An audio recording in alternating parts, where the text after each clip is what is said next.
नमस्कार दोस्तों, स्वागत है आपका मेरे चैनल पर। आज का टॉपिक है शनिदेव, शनि का वक्री होना।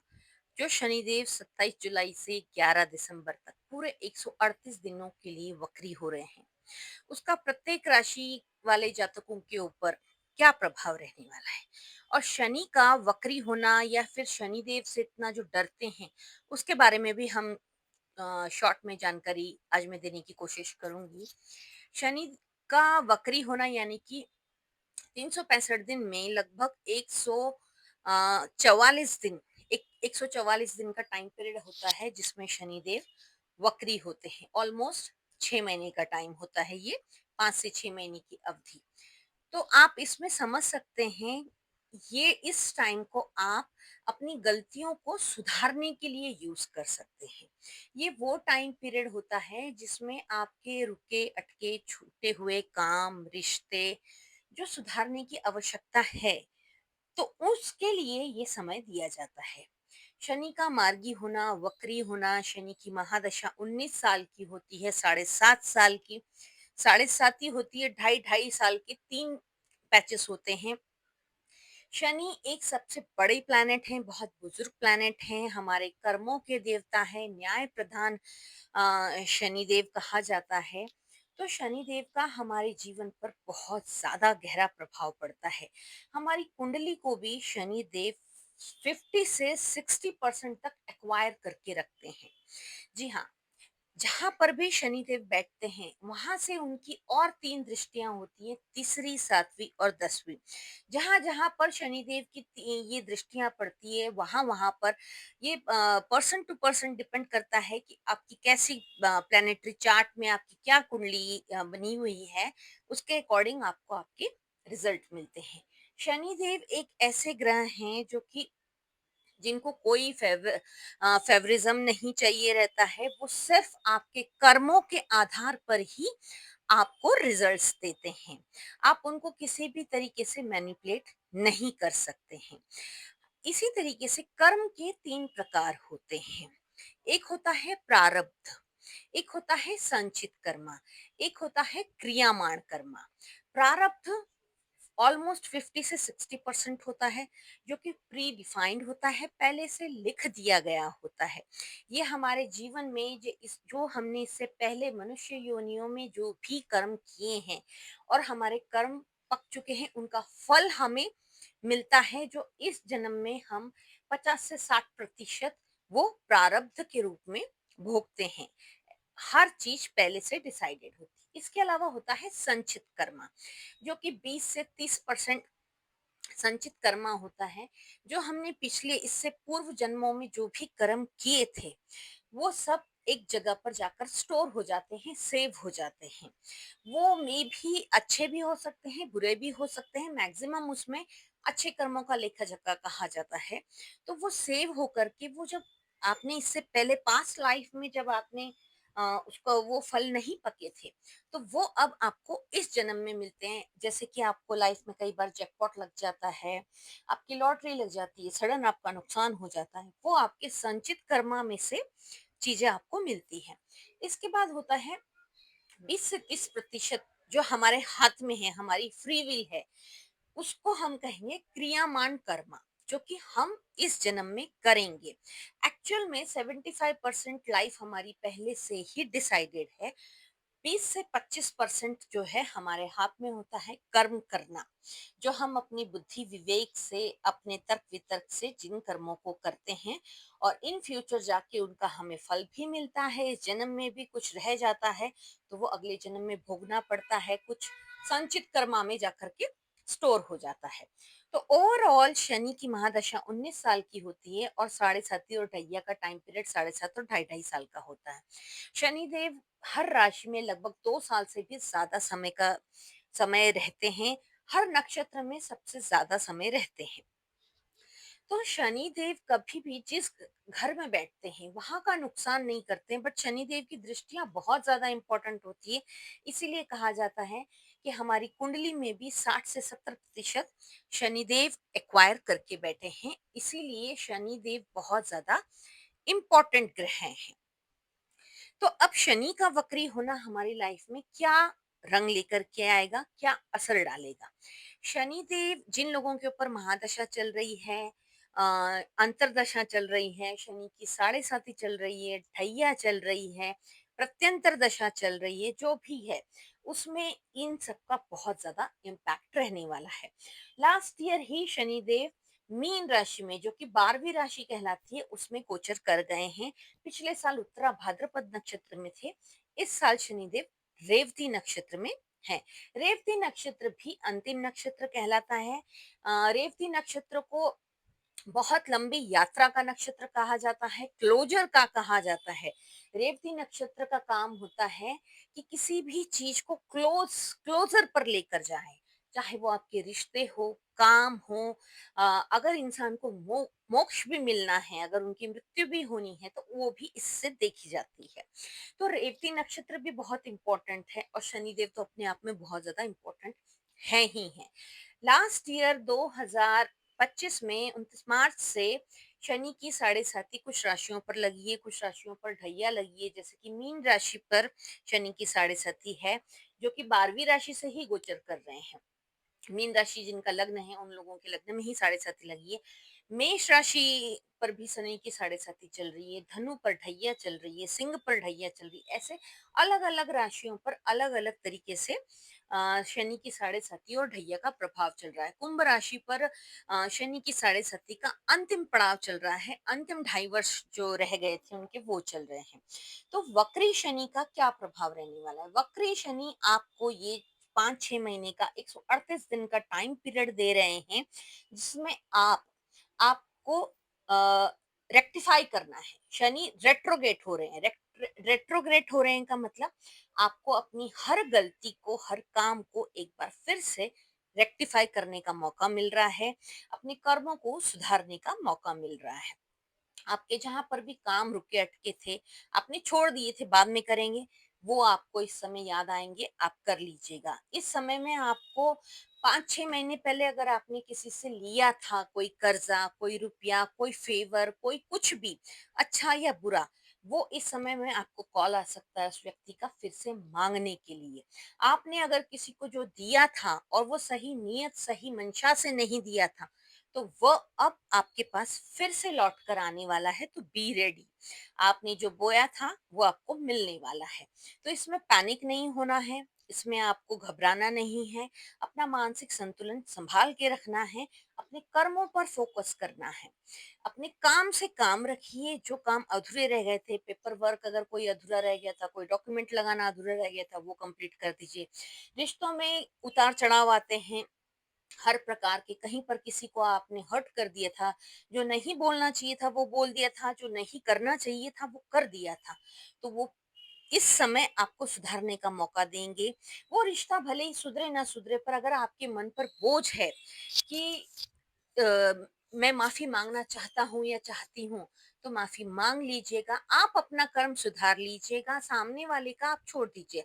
उससे आपको क्या रिटर्न मिल रहा है उसके बारे में आप ना सोचिए। जब शनिदेव की आपके ऊपर सही निगाह होगी, आपको जो सही उचित रिटर्न मिलना है वो जरूर मिलेगा। अपनी हेल्थ पर ध्यान दीजिए। जिन लोगों के भी लग्न में शनि होते हैं, वो लोग बहुत, देखा जाता है, बहुत आलसी प्रवृत्ति के होते हैं। शेविंग बड़ी होगी, कटिंग नहीं करवाएंगे जल्दी से, बाल बड़े होंगे, बड़े मैसी से लोग वो होंगे। तो आपको अपने हेल्थ पर ध्यान देने की आवश्यकता है। शनि हमारे आंखों के कारक हैं, हमारी स्पाइन के कारक हैं, रीढ़ की हड्डी, घुटने, इन सब चीजों के कारक हैं। इन सब चीजों पर ध्यान दीजिए। शनि डिसिप्लिन के कारक हैं, तो डिसिप्लिन में रहिए, अपने काम को, काम का एक शेड्यूल बनाइए, अपने हेल्थ के लिए एक शेड्यूल बनाइए। निर्धनों की सहायता कीजिए। जो लोग आपसे, अगर आप सक्षम हैं किसी की मदद करने के लिए, तो उनकी मदद कीजिए। चलिए जान लेते हैं कि 12 राशियों पर इसका क्या प्रभाव रहने वाला है शनि के वक्री होने का। सबसे पहले मेष राशि की बात कर लेते हैं। मेष राशि के 12th हाउस, यानी कि 12th हाउस मीन राशि है, शनिदेव वहां से वक्री हो रहे हैं।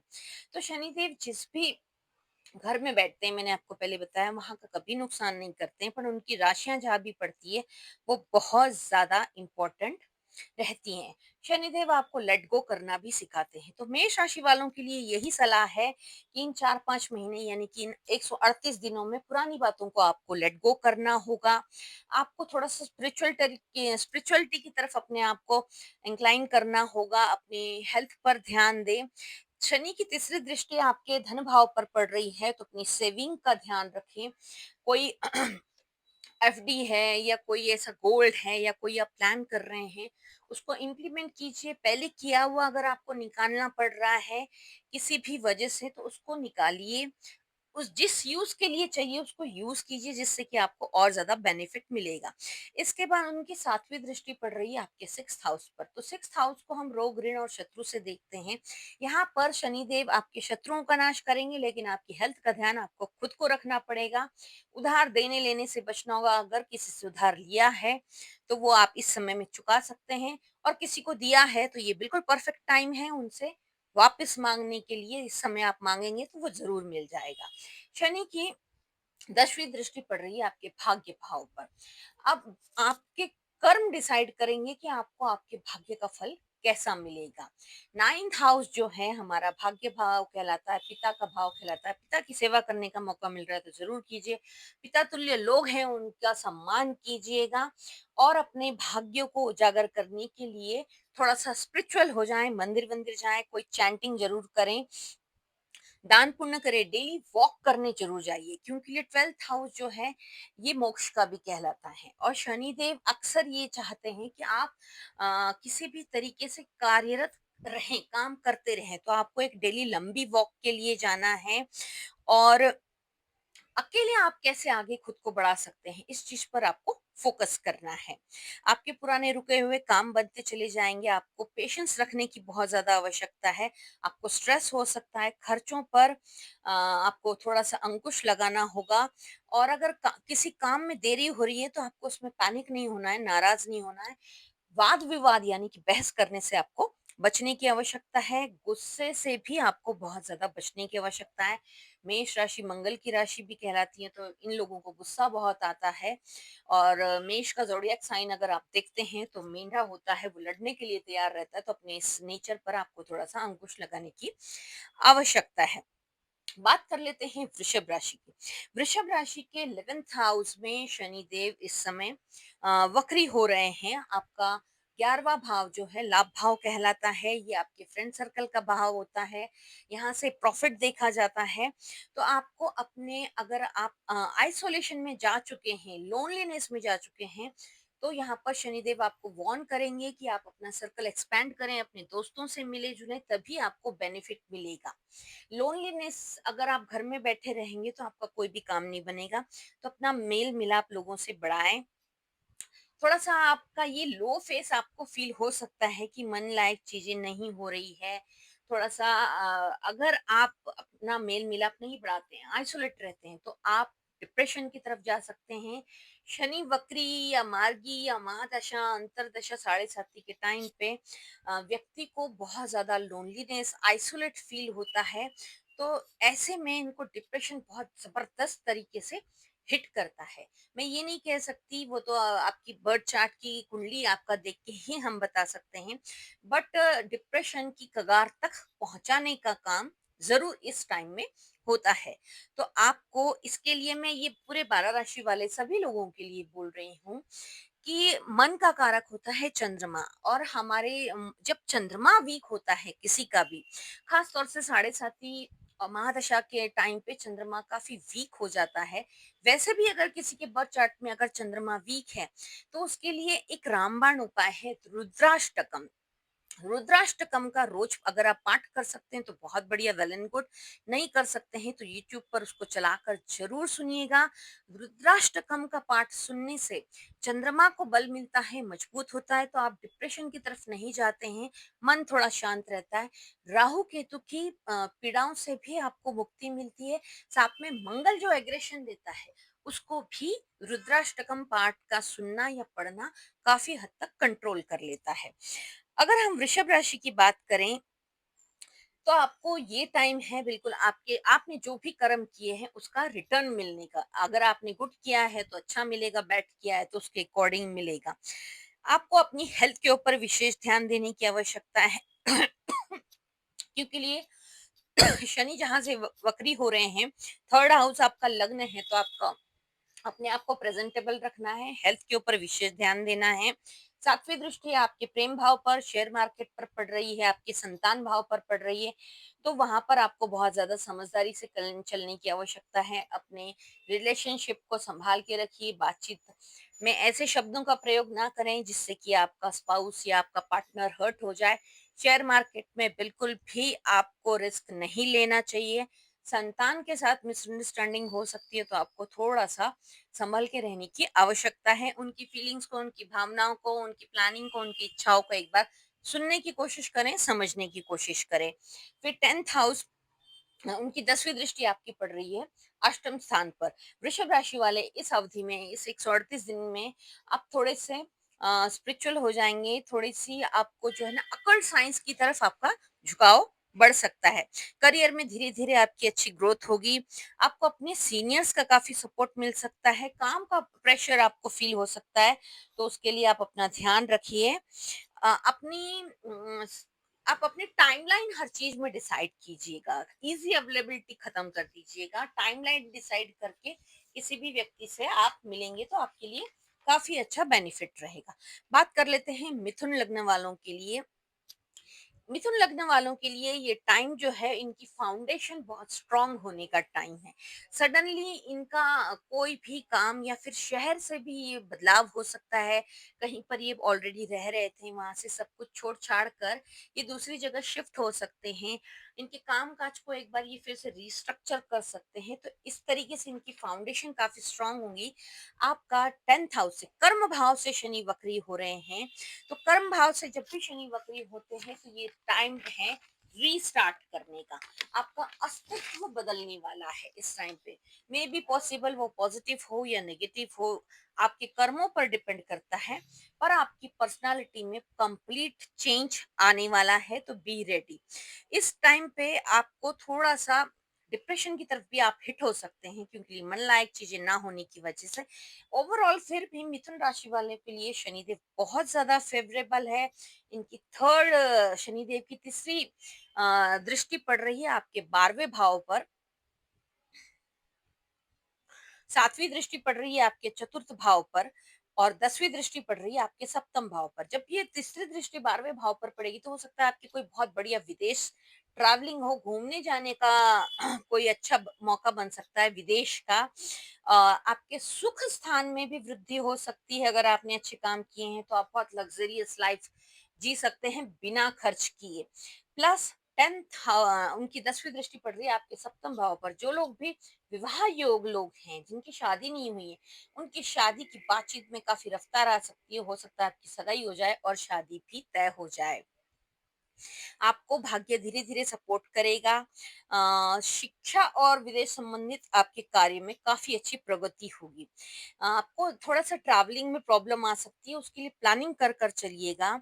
किसी भी डॉक्यूमेंट पर साइन करने से पहले उसे 4 बार पढ़ लीजिए, ये आपके लिए एक हिदायत है। इसके बाद हम बात कर लेते हैं कर्क राशि की। कर्क राशि के ये भाग्य भाव में शनिदेव वक्री हो रहे हैं। भाग्य भाव होता है 9th हाउस। 9th हाउस से शनिदेव बैठ करके, उनकी तीसरी दृष्टि आपके लाभ भाव पर पड़ेगी, जो कि आपका 11th हाउस होगा। सातवीं दृष्टि आपके धन भाव पर पड़ेगी, और 10वीं दृष्टि आपके 6th हाउस पर पड़ेगी। यानी कि कर्क राशि वालों के लिए शनिदेव का वक्री होना काफी अच्छी गुड न्यूज लेकर के आ रहा है। शनिदेव, अगर आपने काफी अच्छे काम करे हैं, तो उन सब का इस टाइम पर बहुत अच्छा रिजल्ट मिलने वाला है। प्रॉपर्टी से संबंधित अगर कोई काम है आपके, उसमें भी जबरदस्त बेनिफिट मिलेगा। काफी अच्छा फंड कर्क राशि वालों के पास आता हुआ नजर आ रहा है। आपका बैंक बैलेंस बहुत ज्यादा स्ट्रांग होता हुआ नजर आ रहा है। और आपके दुश्मन काफी परास्त होते नजर आ रहे हैं।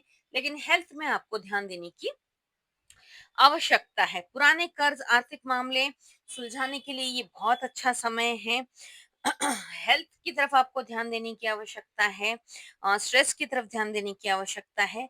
कोई भी जोखिम भरा, कोई भी रिस्क वाला इन्वेस्टमेंट आपको नहीं करना चाहिए। बात कर लेते हैं सिंह राशि की। तो सिंह राशि के अष्टम भाव से शनिदेव वक्री हो रहे हैं। उनकी तीसरी दृष्टि आपके दशम भाव पर यानी कि कर्म भाव पर पड़ रही है। सातवीं दृष्टि आपके धन भाव पर, सेकंड हाउस पर जो कि कुटुंब भाव है उस पर पड़ रही है, और 10वीं दृष्टि आपके पंचम भाव यानी कि संतान, प्रेम, शेयर मार्केट का भाव है, बुद्धि का भाव है। इन सब चीजों को काफी शनिदेव इम्पैक्ट बनाने वाले हैं। यहाँ पर सिंह राशि पर ढैया भी चल रही है। अष्टम की ढैया वैसे ही बड़ी कष्टकारी रहती है, तो सिंह राशि वालों के लिए ये 138 दिन देखते हैं कि कैसे रहने वाले। अगर आपके कर्म गलत हैं तो बी अलर्ट, इस टाइम पे आपको उसका फल मिलने वाला है। कुछ चीजें आपको सही करने के लिए भी अच्छा मौका है। रिश्तों में सुधार लेकर के आइए। काम जो पेंडिंग पड़े हैं उन कामों को पूरा कीजिए। अपने ऊपर ध्यान दीजिए। स्ट्रेस से बचने के लिए मेडिटेशन कीजिए। महादेव के ऊपर जलाभिषेक कीजिए। एक महीना पूरा सावन का भी रहेगा। रुद्राष्टकम का पाठ जरूर जरूर सुनिएगा। कोई भी उपाय, रेमेडी, चाहे मैं बताऊं या कोई और व्यक्ति, जब तक आप कर्म नहीं करते वो रेमेडीज भी आपके ऊपर काम नहीं करती है। तो कर्म प्रधान शनिदेव है और आपको कर्म करने पड़ेंगे। रिश्तों को सुधारने का आपको अवसर मिलेगा। आपकी फैमिली लाइफ, आपके पार्टनरशिप में जो भी मिसअंडरस्टैंडिंग है वो क्लियर हो सकती है और मिसअंडरस्टैंडिंग हो भी सकती है। डिपेंड करता है आपने कैसे कर्मा कर रखे हैं। ईगो से आपको बचने की आवश्यकता है। सिंह राशि वालों में अक्सर देखा जाता है ये बहुत ज्यादा ईगोइस्टिक होते हैं। सूर्य की राशि होती है तो इनमें अहंकार कूट कूट के भरा होता है। अगर आप अहंकारी बने रहेंगे तो आप अपना बहुत ज्यादा नुकसान कर लेंगे। आपको ग्राउंडेड होने की जरूरत है, डाउन टू अर्थ होने की आवश्यकता है। इसके बाद हम बात कर लेते हैं धनु लग्न वालों की। धनु लग्न के चतुर्थ भाव से शनि जो है वक्री हो रहे हैं। शनि चतुर्थ भाव सुख का भाव होता है, माता का भाव होता है, भूमि भवन का भाव होता है। यहाँ से शनिदेव की तीसरी दृष्टि पड़ रही है आपके सिक्स्थ हाउस पर, जो कि रोग, ऋण और शत्रु का है। आपको अपनी हेल्थ की तरफ ध्यान देना है। शनिदेव की दृष्टि से शत्रुओं का मर्दन तो होगा ही, लेकिन फिर भी आपको अपनी हेल्थ पर ध्यान देना है। किसी से कर्ज लिया है तो उसे लौटाने का बहुत सही टाइम है। किसी को कर्ज दिया है तो उनसे मांगने का बहुत सही टाइम है। इसके बाद सातवीं दृष्टि पड़ रही है आपके कर्म भाव पर।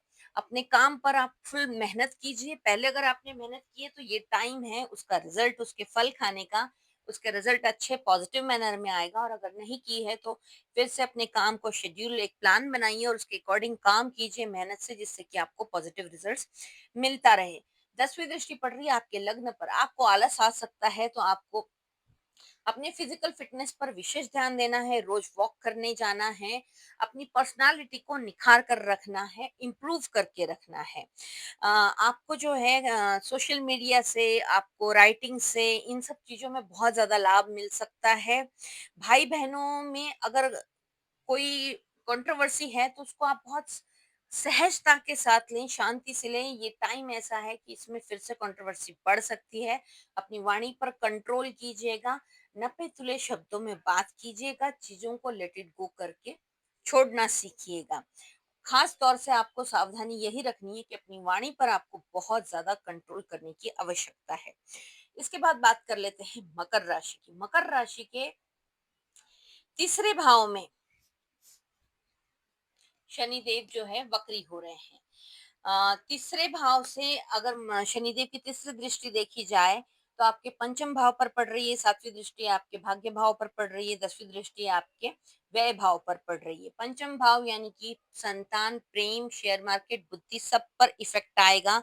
विशेष ध्यान रखने की आवश्यकता है। बोलचाल में विशेष ध्यान रखें। पैनिक ना हो, जल्दबाजी ना करें। नाइन्थ हाउस आपका भाग्य आपका साथ देता हुआ नजर आ रहा है अगर आपके कर्म अच्छे हैं।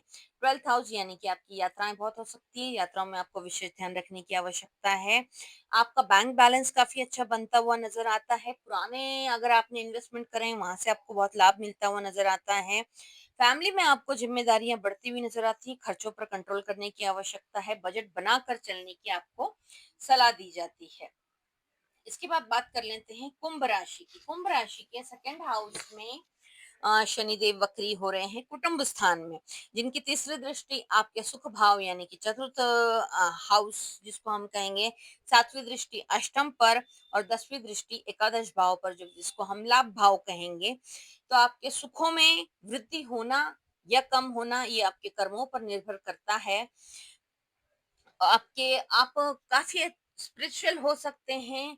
कोई ऐसे गूढ़ ज्ञान की तरफ आपका झुकाव हो सकता है, अकल्ट साइंस की तरफ आपका झुकाव हो सकता है। जो लोग इस फील्ड में हैं उनके लिए बहुत अच्छा टाइम होगा। 11th हाउस आपका लाभ भाव होता है। आप फ्रेंड सर्कल के साथ अपने फिर से मिलते-जुलते नज़र आते हैं और साथ ही में इसको आप विस्तार देते हुए नज़र आते हैं। कोई बेनिफिशियल चीज आप करते हुए नजर आते हैं। इस टाइम पे आपको सेल्फ एनालिसिस करने की बहुत ज्यादा आवश्यकता है, जिससे कि आपको आपके जीवन की स्पष्टता नजर आए, आपको एक दिशा दिखे।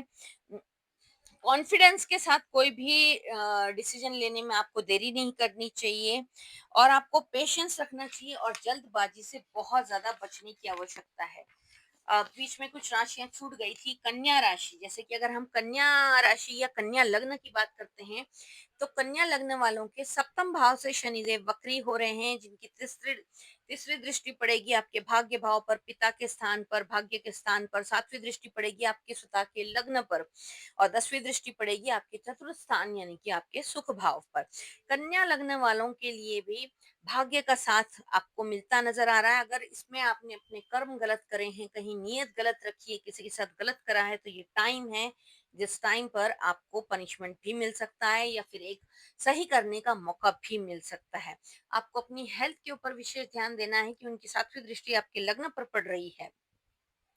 आपके एक्सीडेंट होने की संभावनाएं हैं, तो आपको गाड़ी विशेषकर ध्यान से चलाने की आवश्यकता है। ड्रिंक एंड ड्राइव बिल्कुल भी ना करें। अ, थोड़ा-सा डिप्रेशन की तरफ भी मुड़ते हुए नज़र आते हैं, उसके लिए रुद्राष्टकम का पाठ सुनें या फिर करें। महादेव के ऊपर जलाभिषेक, दुग्धाभिषेक ज़रूर करें, दूध ज़रूर डालिएगा, जिससे कि लग्न में हैं और चंद्रमा का कारक भी दूध होता है, पानी होता है। तो जब आप महादेव के ऊपर जब अभिषेक करते हैं, तो इससे आपको बहुत मन शांति में काफ़ी अच्छा पॉजिटिव रिजल्ट्स मिलते हैं। 10वीं दृष्टि आपके सुख भाव पर पड़ रही है, तो आपको सुखों में वृद्धि हो सकती है, लेकिन उसके लिए आपको थोड़ा-सा मेहनत करने की भी आवश्यकता हो सकती है। नौकरी में स्थिरता और पुराने प्रयासों का फल मिल सकता है। जो लोग जॉब कर रहे हैं, उनको हो सकता है प्रमोशन इंक्रीमेंट मिले और आपके पुराने आपने जो भी काम किए हैं, उसका पॉजिटिव रिजल्ट्स मिले। अ, एक नेगेटिव पॉइंट ये है कि आपको इस टाइम पे हेल्थ में काफ़ी प्रॉब्लम आ सकती है या फिर लोनलीनेस या लेथार्जिकनेस या काम का ज़रूरत से ज़्यादा स्ट्रेस होना, ये फ़ील हो सकता है। इसके लिए आपको अपना दिनचर्या बनाने की आवश्यकता है, एक शेड्यूल बनाने की आवश्यकता है और उस शेड्यूल को फ़ॉलो करने की आवश्यकता है। इस चीज़ का विशेष ध्यान रखिएगा। तुला राशि, तुला लग्न वालों के लिए ये छठे भाव से वक्री हो रहे हैं शनिदेव आपके, जिनकी तीसरी दृष्टि आपके अष्टम भाव पर पड़ेगी, सातवीं आपके द्वादश भाव पर पड़ेगी और 10वीं दृष्टि आपके तृतीय स्थान पर पड़ेगी। अष्टम भाव रहस्यों का भाव होता है, ससुराल का भाव होता है। तो आपको हो सकता है ससुराल वालों से संबंध आपके मधुर हो जाएं या फिर किसी बात को लेकर अनबन हो सकती है, तो नपातुला बात करने की कोशिश करें। बहुत अधिक न किसी से अपेक्षा रखें, न अपना एडवांटेज किसी को लेने दें। रहस्यमयी चीजों से आप जुड़ सकते हैं। स्पिरिचुअलिटी, अकल्ट साइंस की तरफ आपका झुकाव हो सकता है। व्यय भाव की तरफ भी दृष्टि पड़ रही है, तो कुछ खर्च भी बढ़ सकते हैं। विदेश घूमने फिरने जाने का प्रोग्राम बन सकता है। विदेश से लाभ भी मिल सकता है। तीसरा भाव आपका पराक्रम भाव होता है, भाई बहनों का भाव होता है। तो हो सकता है पराक्रम में वृद्धि हो, लेकिन भाई बहनों के साथ विशेष बैलेंस बनाकर रखें, जिससे कि लड़ाई झगड़ों का सामना ना करना पड़े। जॉब अगर आप छोड़ना चाहते हैं, तो इस टाइम पे आपको जॉब नहीं छोड़नी चाहिए जब तक शनि वक्री है, नहीं तो लंबे समय तक आपको नुकसान हो सकता है। फिर भी अगर छोड़ना ही चाह रहे हैं, तो आपको मेहनत बढ़ानी होगी और डिप्रेशन एंजाइटी से बचने के लिए रुद्राष्टकम का पाठ सुने, महादेव के ऊपर जलाभिषेक दुग्धाभिषेक जरूर करें। एक अपना डेली रूटीन जरूर बनाइएगा। आपको पॉजिटिव रहने की आवश्यकता है बहुत ज़्यादा। आपके लव रिलेशनशिप में कोई ना कोई मिसअंडरस्टैंडिंग हो सकती है, तो थोड़ा-सा अपने आप को कंट्रोल में रखकर चलें। और इमोशनल होकर आपको कोई भी डिसीजन नहीं लेना है। आपको प्रैक्टिकल ग्राउंड पर ही कोई भी निर्णय लेना होगा। बात कर लेते हैं वृश्चिक राशि की। तो वृश्चिक राशि में फिफ्थ हाउस में शनिदेव वक्री हो रहे हैं। फिफ्थ हाउस से तीसरी दृष्टि आपके सप्तम भाव पर यानी कि बिजनेस पार्टनर, लाइफ पार्टनर के साथ स्थान पर पड़ती है। सातवीं दृष्टि आपके लाभ भाव यानी कि 11th हाउस पर पड़ती है, जो आपके फ्रेंड सर्कल का भाव है, आपके प्रॉफिट का भाव है। और 10वीं दृष्टि आपके कुटुंब स्थान यानी कि धन स्थान पर पड़ती है। ये सभी पर इम्पैक्ट आएगा शनि के वक्री होने का। अपने लाइफ पार्टनर के साथ तालमेल बिठा कर रखें, बिजनेस पार्टनर के साथ तालमेल बिठा कर रखें। कहीं कुछ कमी रह गई है, उसको सुधारने की कोशिश जरूर कीजिएगा। अपने फ्रेंड सर्कल से मिलते जुलते रहिएगा, ना किसी का एडवांटेज लीजिए, ना किसी को एडवांटेज लेने दीजिए। साथ ही में आपके बैंक बैलेंस में काफी अच्छी वृद्धि हो सकती है। तो अपने बैंक बैलेंस की तरफ एक बार फिर से निगाह मारे। कहीं कुछ प्लानिंग करने की आवश्यकता है तो जरूर कीजिएगा, इस अवधि में आपको बेनिफिट मिलेगा। संपत्ति और परिवार के मामलों में आपको काफी अच्छा सुधार मिलने की संभावना है। थोड़ा सा घर में स्ट्रेसफुल माहौल रह सकता है, तो उसके लिए आपको विशेष ध्यान देने की आवश्यकता है। और माँ की तबीयत का आपको विशेष ध्यान देने की आवश्यकता है। आपकी माता की तबीयत पर आपको ध्यान देने की आवश्यकता है। अंतिम राशि रह गई थी मीन राशि। मीन राशि जिनके साढ़े साथी भी चल रही है, और शनिदेव इस समय मीन राशि में ही विद्यमान है। मीन राशि 12 राशियों की सबसे अंतिम राशि है। रेवती नक्षत्र नक्षत्रों में सबसे अंतिम है। दोनों ही चीजें अंतिम इसमें चल रही है। और जिनका भी मीन लग्न है, उन लोगों के लिए बड़ी कष्टकारी साढ़े साथी चल रही है। तो उन सब लोगों के लिए धैर्य रखने की सलाह दूंगी मैं। शनिदेव कभी भी हमें कष्ट देने नहीं आते हैं, दंड देने नहीं आते हैं। वो सिर्फ उतना ही देते हैं जो कर्म हमने किया है। उसको हम किस तरीके से लेते हैं, ये हम पर निर्भर करता है। आपकी इस अवधि में आध्यात्मिक उन्नति होंगी। आप सेल्फ एनालिसिस काफी अच्छा करेंगे। आपके मतलब एक्स्ट्रा के खर्चे जो है, आपको थोड़ा सा स्ट्रेस दे सकते हैं। तो अपने खर्चों पर कंट्रोल करने की आवश्यकता है, नींद पूरी करने की आवश्यकता है। अपनी हेल्थ पर और अपने खर्चों पर, दोनों चीजों पर आपको काफी अंकुश लगाना होगा, काफी नियंत्रण करना होगा। मीन राशि यानी कि आपके लग्न में है, तो जिन लोगों की भी मीन राशि में लग्न में जब भी शनि देव आते हैं, तो ये लोग बड़े ही लेथार्जिक या फिर आलस वाले या फिर गंदे संदे रहने वाले होते हैं। ये लोग खुद के इस पर ध्यान नहीं देते। अगर आप खुद के पर्सनालिटी पर ध्यान दें तो शनिदेव कभी भी आपको नेगेटिव रिजल्ट नहीं देंगे। ये लोग शेव बढ़ा लेंगे, बाल नहीं कटाएंगे, कपड़े गंदे पहनेंगे, मलिन रहेंगे। जब आपका तन मलिन होगा तो मन भी कहीं ना कहीं इफेक्ट होगा। आपको वो पॉजिटिव फीलिंग्स नहीं आएगी। आपके लग्न में बैठकर उनकी तीसरी दृष्टि आपके तृतीय भाव यानी कि आपके भाई बहन और पराक्रम के स्थान पर पड़ रही है। भाई बहनों से संबंध मधुर रखें। पराक्रम में सोच समझ कर ही कोई भी रिस्क ले। सातवीं दृष्टि आपके घर पर, आपके कुटुंब, आपकी फैमिली यानी कि लाइफ पार्टनर और बिजनेस पार्टनर पर पड़ेगी, तो इसका भी आपको विशेष ध्यान रखने की आवश्यकता है। मिसअंडरस्टैंडिंग्स ना होने दे। और 10वीं दृष्टि आपके कर्म भाव पर पड़ रही है, तो आपका आप जो भी काम कर रहे हैं उसको पूरी ईमानदारी से, एक शेड्यूल से, एक सिस्टम से, एक रूटीन से उस काम को कीजिए। डेफिनेटली शनिदेव की कृपा भी आपके ऊपर बरसती रहेगी। ये 138 दिन का समय जो है, ये आप सबके लिए एक तरीके से एक सेकंड चांस लेकर के शनिदेव आए हैं, जिसमें आप आपकी की हुई गलतियों को सुधार सकते हैं सबको, और अपने कर्मा को सही करके उनका पॉजिटिव रिजल्ट्स ले सकते हैं। तो शनिदेव का वक्री होना कोई है तो बहुत बड़ा ट्रांजिट, लेकिन डरे नहीं। इसको सूझबूझ के साथ आप अपनी लाइफ में अप्लाई कीजिए। जो काम रह गए हैं, उन सब कामों को कीजिएगा। रुद्राष्टकम का पाठ जरूर सुनिएगा। महादेव के ऊपर जलाभिषेक, दुग्धाभिषेक जरूर कीजिएगा। इससे आपको डेफिनेटली पॉजिटिव रिजल्ट्स मिलेंगे। न्याय संगत काम कीजिएगा। किसी का दिल नहीं दुखाइए, किसी का इस्तेमाल गलत तरीके से ना कीजिए। व्यक्ति आपके पास 3 कारणों से आता है: आपके स्वभाव से, आपके प्रभाव से और आपके अपने अभाव से। अगर आपका स्वभाव की वजह से व्यक्ति आपके पास आया है, तो अपने स्वभाव के हिसाब से उससे व्यवस्थित बात कीजिए। कोई अच्छी राय चाहिए तो वो दीजिएगा। अगर आपके प्रभाव से व्यक्ति आया है, तो उसकी जो नीड है, आपके जिस भी प्रभाव से आया है तो उसको पॉजिटिव उठाने दीजिएगा, लेकिन अपना नुकसान भी ना कीजिएगा। और अगर कोई अभाव से आया है और आप सक्षम हैं उसको उसकी उस चीज की मदद करने के लिए, तो जरूर कीजिएगा। इस दुनिया में कर्म ही सब कुछ है। वही निर्णय लेते हैं कि हमें सुख मिलेगा या दुख मिलेगा। तो इस वक्री समय को बहुत शांति से और समझदारी के साथ निभाइएगा। जय शनिदेव।